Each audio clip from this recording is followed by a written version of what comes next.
In today's video, I'm going to teach you how to delete or remove a subscriber from your Substack list.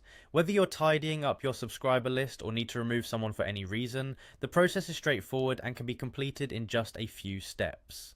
First things first, you'll need to navigate to your Substack homepage. Open your preferred web browser and enter the URL to access your account. Once you're there, you'll find yourself in a familiar, welcoming place that serves as your content hub. This is where you manage your posts, check audience engagement, and of course, monitor your subscribers. Next, direct your attention to the top menu bar where you'll find an option labeled Subscribers. Go ahead and click on that. This section lists everyone who has subscribed to your newsletter.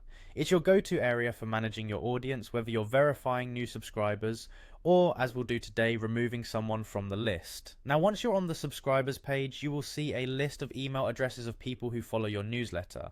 Locate the subscriber you'd like to remove. Next to each subscriber, there is a checkbox. Click on this checkbox next to the person you plan to remove. This action selects the subscriber and allows further options to appear. Once you've selected the subscriber, look towards the right hand side of the screen and there you will notice a set of 3 vertical dots next to the email button. This is your gateway for further actions. Click on those 3 dots. After clicking, a drop down menu will appear. In this menu, you'll see the option to remove. Select this option. Clicking on remove doesn't immediately unsubscribe them. It's like a safety net.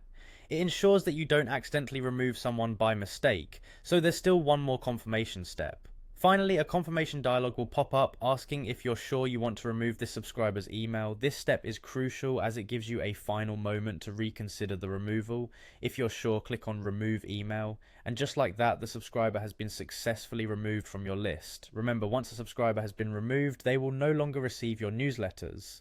It's a good practice to keep your list tidy and to remove any inactive or unwanted subscribers periodically. And there you have it, a simple, quick way to manage your Substack subscriber list. Thank you for watching today's tutorial. If you have any questions or need further clarification, feel free to reach out in the comments below. Happy organizing.